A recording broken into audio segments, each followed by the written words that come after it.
Dito kami magtatagpo ng kasintahan ko. Nung biglang may bumaril sa akin. Pwede bang umalis na tayo dito?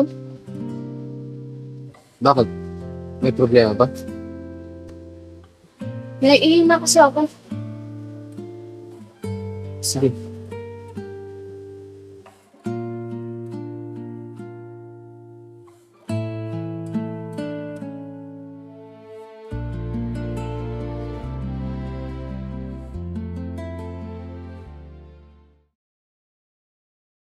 Di na naninilangan ng pamilya mo sa Pilipinas.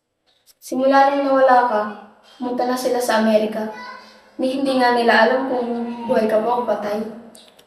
At sabi din ng mga kamag-anak mo, bigla ka na lang daw nawala nang walang nakakaalam. Malaya!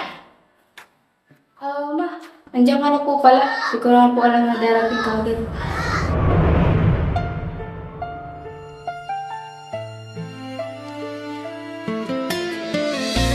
Yutina!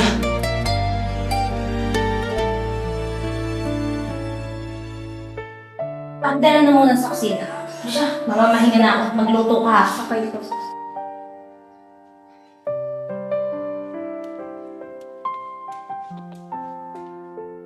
Kilala mo ba yung mama ko? Kasi narinig ko, binanggit mo yung pangalan niya.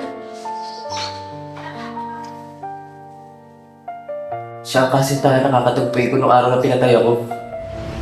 Ano?